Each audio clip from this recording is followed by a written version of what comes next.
Les déchets, comme vous l'avez suivi, donc le décret 93 contre toute attente pendant l'été a été validé, alors que bon, la préconisation des rapporteurs était qu'il soit amendé. Donc du coup la loi s'applique.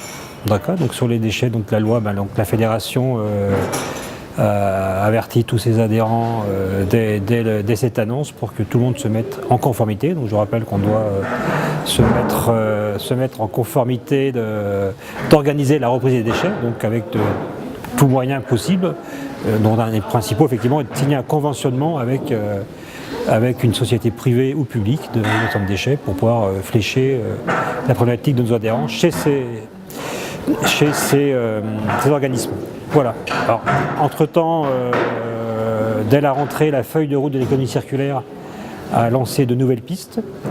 Et entre autres, le rapport Vernier préconise la gratuité de la reprise des déchets. Donc c'est l'étape suivante. Et nous sommes engagés maintenant dans une démarche dite de REP, responsabilité étendue aux producteurs. Et on travaille actuellement avec toute la filière, amont-aval, pour apporter une solution et montrer au pouvoir public que la filière bâtiment est déjà en marche sur ces sujets-là, a déjà des résultats. La gratuité n'existera jamais. Et toute la filière a très peur de ça. Et même la filière, on pourrait imaginer par exemple que CAPEB et FFB se disent c'est tout bonus pour nous.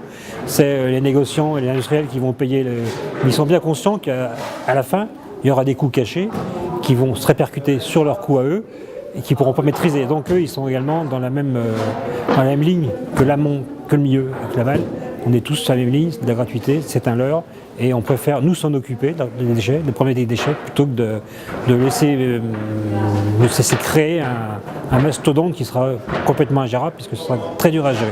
On n'est pas effectivement dans la logique des produits électroniques ou des piles, c'est quelque chose de plus complexe à gérer et à appréhender. Voilà. La feuille de route, l'économie circulaire est dans cette tendance également, parce qu'on s'aperçoit, je parlais des chiffres tout à l'heure, effectivement que malheureusement les travaux de rénovation énergétique sont en baisse. C'est assez surprenant. Malgré, effectivement, alors ils sont en baisse. Oui et non, c'est surprenant, parce qu'effectivement, on a rogné les aides, donc forcément ça ralentit pas mal ça avait boosté les chantiers avant que les aides soient rognées. Maintenant, effectivement, on est dans cette phase.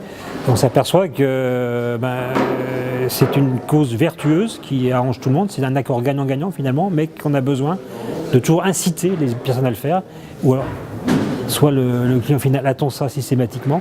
On s'aperçoit que sans aide, on a beaucoup de mal à dynamiser ce secteur.